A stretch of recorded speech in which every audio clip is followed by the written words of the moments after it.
Бескомпромиссные схватки, где победитель всего один. На первенство Ингушетии по вольной борьбе съехались свыше 200 спортсменов со всего региона. Соревнования с большим количеством участников хороши тем, что для золота нужно провести не менее 4 поединков, а на дистанции даже фаворит может допустить ошибку, уступить и остаться без призового места. Акрамат Шакриев – победитель и призер многих соревнований и турниров. Совсем недавно он завоевал бронзу на чемпионате страны. Не успел борец вернуться, как новое испытание. Сегодня Акрамат уже успел провести одну схватку. Чемпионат России, алхамдулилlah, выступил хорошо, доволен.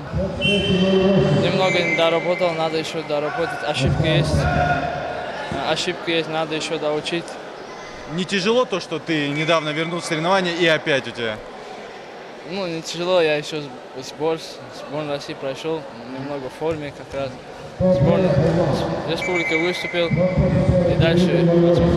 Как сегодня складывается? Сегодня боролся? Вот сейчас схватку повел, первая хорошая пошла, алхамдулилlah, на вторую готовлюсь. Первенство Ингушетии проходит в 3 этапа. Вчера соревновались старшие юноши 2004-2005 годов. Сегодня сразу на 2 коврах борются младшие юноши 2006-2008 годов рождения. Участники стараются показать свой максимум с целью обратить на себя внимание тренеров сборной Ингушетии по вольной борьбе. Первый номер выявлять. Первый номер ждал последующие соревнования. В данное время первые Гулькевичи и Агары, международный турнир. Все первые номера отбираются и с года старший тренер учит выбрать, рассмотреть, момент такой. Яркая схватка выдалась на первом ковре. Исмаил Газиков сегодня настроен как никогда. За 4-летнюю карьеру борца ему удавалось лишь дважды стать призером. И теперь он намерен забрать золото. Однако первый соперник достался максимально сложный. На перерыв ребята разошлись со счетом 4-6. Наставления и эмоции тренеров заставляют борцов в буквальном смысле выкладываться на 101%. Подтверждением тому служит второй период, где Исмаил переборол соперника со счетом 14-6, не отдав ни одного балла за весь период. После победы парень рассказал, благодаря чему он все же смог переломить ход поединка. Тренер сказал мне, если ты проиграешь, ты больше не будешь ходить на тренировки. Это меня очень разочаровало. Я закончил свою схватку. Соперник был очень сильным, но я по выносливости смог его победить. Потому что меня учили мои тренера до конца бороться, и я сделал это.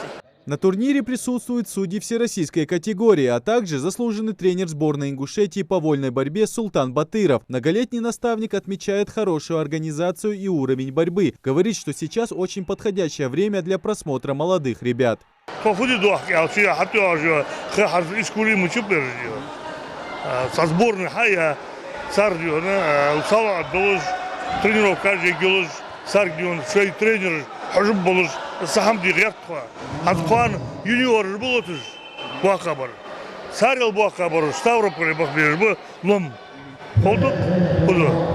Подобные соревнования проводят не реже, чем раз в 4 месяца. Победители и призеры получат грамоты и медали. А самое главное – возможность представлять Ингушетию на международных стартах. Идрис Ижиев, Магомед Белакиев, Новости 24.